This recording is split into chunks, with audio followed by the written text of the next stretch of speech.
एक राज्य में एक राजा महेंद्र सिंह शासन करता था, जो बहुत ही मूर्ख और अज्ञानी था। वह बिना सोचे समझे निर्णय लेता और अपनी मूर्खता के कारण प्रजा को कई परेशानियों का सामना करना पड़ता। उसके मंत्री उसे समझाने की कोशिश करते, लेकिन राजा अपनी जिद पर अड़ा रहता और किसी की बात नहीं सुनता। एक बार राजा ने ऐलान किया कि उसके राज्य में कोई भी झूठ नहीं बोलेगा। उसने सजा का फरमान जारी कर दिया कि जो भी झूठ बोलेगा उसे फांसी दे दी जाएगी।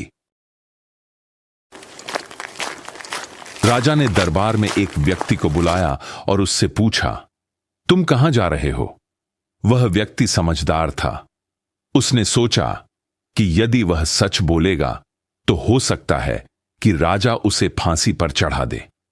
इसलिए उसने चालाकी से उत्तर दिया, महाराज, मैं फांसी पर चढ़ने जा रहा हूं।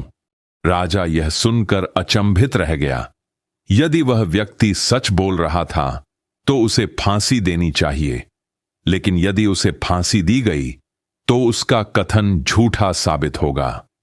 राजा इस चिंता में पड़ गया और उसे जाने दिया। एक बार एक किसान ने राजा को एक बड़ा सा तरबूज भेंट किया। राजा बहुत खुश हुआ और किसान को इनाम में 100 अशर्फियां दी। यह देखकर राज्य के एक धूर्त व्यापारी ने राजा को एक सुंदर घोड़ा भेंट किया, यह सोचकर कि उसे भारी इनाम मिलेगा।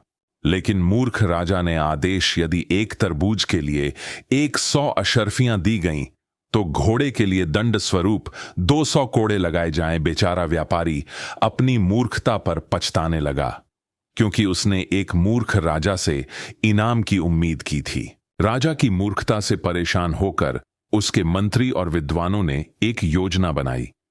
उन्होंने राजा को समझाने के लिए एक बुद्धिमान संत को बुलाया।